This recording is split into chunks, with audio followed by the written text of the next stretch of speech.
A seleção brasileira do técnico Tite está invicta nas eliminatórias, com 9 vitórias e um empate, mas mesmo assim tem um sinal de alerta ligado, porque as últimas atuações não convenceram e esse empate veio justamente na última partida contra a Colômbia. O que o seu Adenor tem que fazer para mudar a cara desse time e a gente voltar a se encantar pelo futebol da seleção brasileira? Sejam bem-vindos ao OneFootball Brasil, eu sou o Bob e hoje a gente vai dar algumas dicas para o Tite tentar dar um jeito nessa seleção brasileira.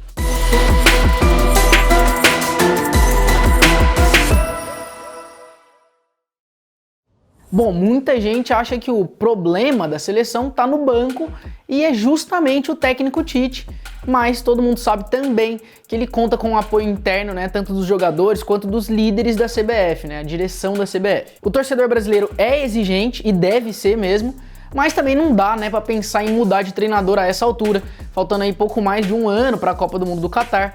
Ainda mais quando a gente leva em consideração os números do Tite à frente da seleção. Ele tem 80% de aproveitamento e só 5 derrotas em 65 jogos. Mas ainda assim dá pra mudar e dá pra arrumar esse time, pra ele jogar um futebol mais vistoso e mais eficiente, né? Por que não? A nossa defesa, todo mundo sabe que é um ponto forte já há algum tempo. Começando pelo gol, né? Porque a gente tem Ederson e Alisson, dois goleiros que estão aí na lista dos top melhores goleiros do mundo. E com certeza no gol a gente não tem problema, então ali não tem o que mudar. Alisson, Ederson e até o próprio Everton são figurinhas carimbadas, são peças que não trazem insegurança nenhuma para qualquer torcedor. Na zaga, Marquinhos e Thiago Silva também são indiscutíveis, mesmo que muita gente tenha um pé atrás com o Thiago Silva, né? Ele já não é tão garoto assim. O Thiago também teve todos aqueles episódios na Copa de 2014, muita gente ficou desconfiada depois daquilo, mas a gente não tem como negar que ele é um zagueiro muito experiente, muito técnico e que traz muita segurança para nossa zaga. Mas já que a gente está falando em arrumar o time, vamos deixar para lá as posições onde a gente não tem problema e falar de posições onde a gente tem sim dúvidas, né? Onde o torcedor brasileiro não confia em quem está jogando e a gente chega nas laterais. Até porque os brasileiros há um tempo já não estão satisfeitos com quem quer que seja que esteja jogando, né? Tanto na lateral direita quanto na lateral esquerda. Para quem estava acostumado com Daniel Alves de um lado e Marcelo do outro por tanto tempo, o brasileiro ficou meio carente e o Danilo e o Alexandro não são bem aquelas peças que enchem os nossos olhos, né? Muita gente tem ali algumas ressalvas em relação aos dois e parte disso por conta das características deles, que são jogadores mais defensivos. Os dois compõem muito bem esse papel defensivo, tem uma solidez defensiva muito grande, mas o brasileiro tem no seu DNA aquela coisa do lateral ofensivo, né? A gente sempre espera um lateral que tenha um diferencial no ataque também. Tanto o Marcelo quanto o Dani, sinceramente, já não tem mais o fôlego, né, de anos anteriores, longe de serem a solução para as laterais nesse momento. Mas a gente tem sempre que lembrar que numa Copa do Mundo, jogadores como eles, tão experientes, né, tão vencedores, podem contar e muito para um elenco vencedor. Na lateral direita, o Emerson Royal faz uma sombra para o Danilo.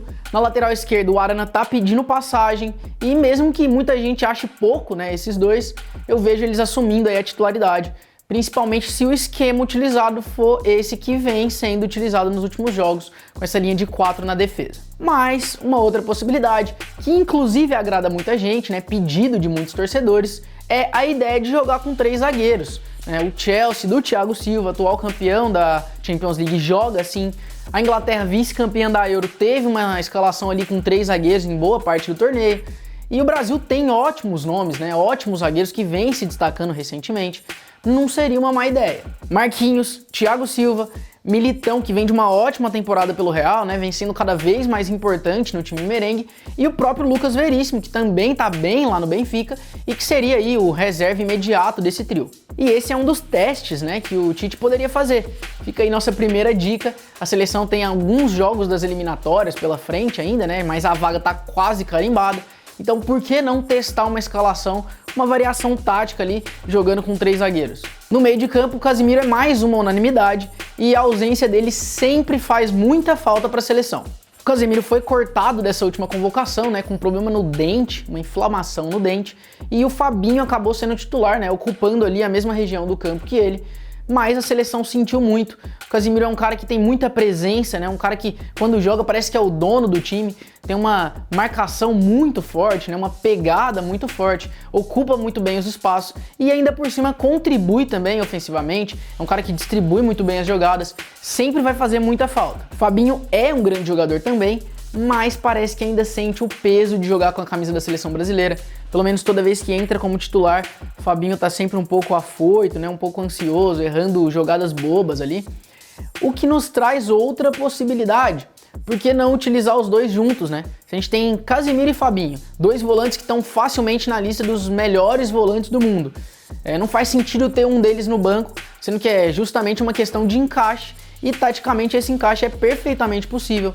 Casemiro já tem mais experiência jogando pela seleção, traria mais tranquilidade para o Fabinho. Eu acho que o caminho é os dois jogando juntos. Outros nomes para essa posição de volante ou terceiro homem de meio ali, Gerson, craque, mas que vem passando por um momento não tão bom, né? Rolou uma treta lá com ele no Olympique de Marseille, esse começo de temporada não vem sendo tão bom para ele. Então vamos dar um tempo ali para ele se recuperar, quem sabe daqui a alguns meses. Bruno Guimarães, outro que joga na França, ficou de fora dessa última lista, né? Muita gente ficou chateada porque ele não foi convocado. É um que certamente vai brigar por espaço. Também tá ali entre os nomes que vão disputar a posição. Fred, que vem sendo utilizado pelo Tite, né? Insistência e teimosia até do Tite com o Fred, sinceramente não é jogador para a seleção brasileira, né? Vale muito mais a aposta no Edenilson, que foi convocado, vem fazendo gol a rodo lá pelo Internacional. Então, por que não mais minutos de jogo pro Edenilson e menos insistência com o Fred, seu Adenor? Depois da cornetada, a gente avança mais um pouquinho, chega ali no meio de campo de criação, onde os dois meias que mais vêm sendo utilizados pelo Tite são Lucas Paquetá e Everton Ribeiro. O primeiro vive um momento muito bom na temporada, né? Tá rendendo muito bem pelo Lyon, mas parece mal aproveitado na seleção. Muitas vezes ele fica muito preso ali pela esquerda, né? Quase que como um ponta lá, colado na linha lateral. Outras vezes brigando ali com os zagueiros, né? Parece que meio que de costas, numa posição até que de centroavante.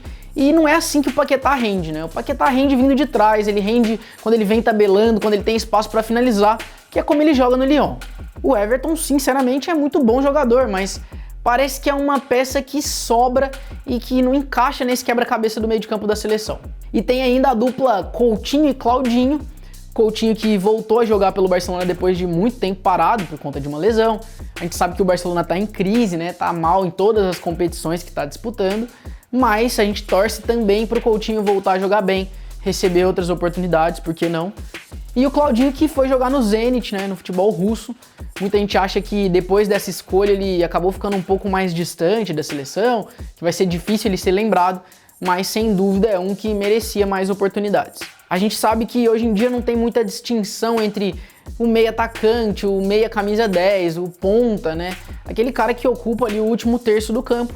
E o fato do Everton Ribeiro tá meio que sobrando por ali também tem a ver com o fato de Rafinha e Antony estarem voando, né? Jogaram muito bem os dois últimos jogos pelas eliminatórias, saíram do banco e mudaram a cara dos jogos.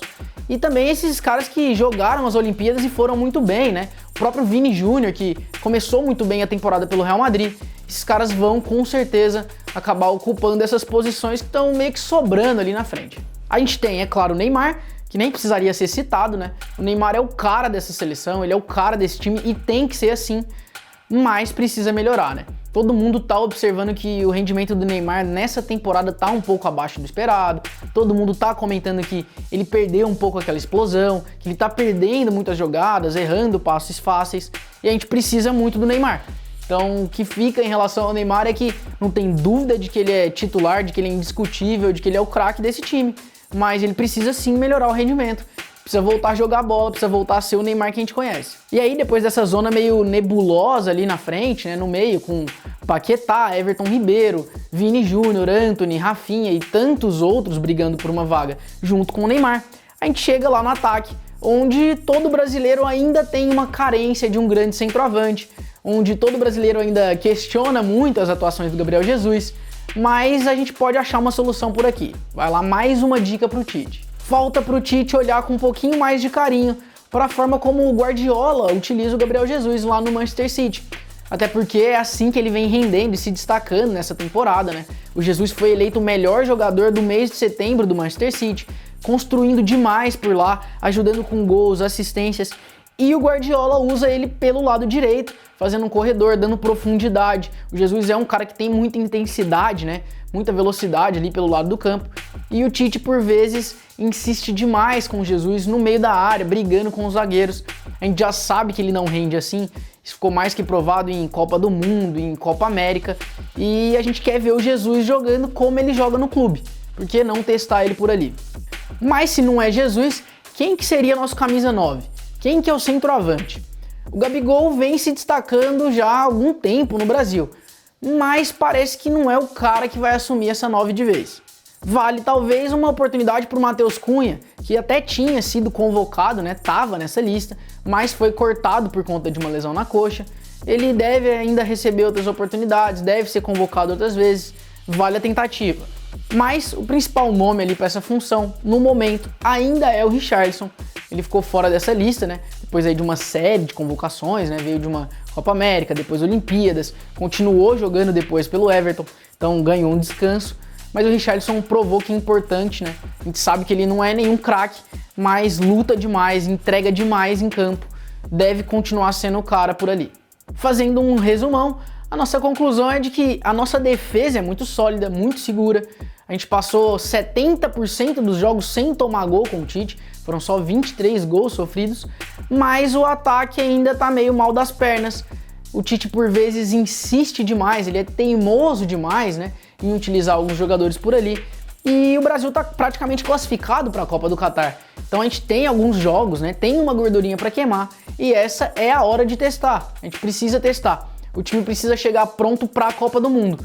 Falta um ano e a gente não precisa estar pronto ainda. Dá para testar muita coisa, dá para experimentar muita coisa nessa seleção brasileira. Bom, gostou do vídeo? Se inscreve no canal, deixa o like e vamos deixar aqui agora uma escalação num 3-5-2 com o melhor que o Tite pode montar a partir disso tudo que a gente comentou aqui no vídeo. Vamos lá. Se liga aí no 3-5-2 com Alisson no gol, Militão, Marquinhos e Thiago Silva, Casemiro e Fabinho como volantes jogando juntos, Paquetá de um lado e Rafinha do outro, Neymar armando ali vindo de trás, mais centralizado, e lá na frente, Richarlison brigando como ele sempre briga, mas fazendo um pouco mais aquela função do centroavante, e Gabriel Jesus caindo mais pela direita, jogando alguma coisa parecida com o que ele joga no Manchester City. E aí, vocês acham que o futebol da seleção melhoraria? Quem que vocês trocariam desse time? Ou até qual esquema tático vocês acham que funcionaria melhor? Deixa aí nos comentários. Valeu!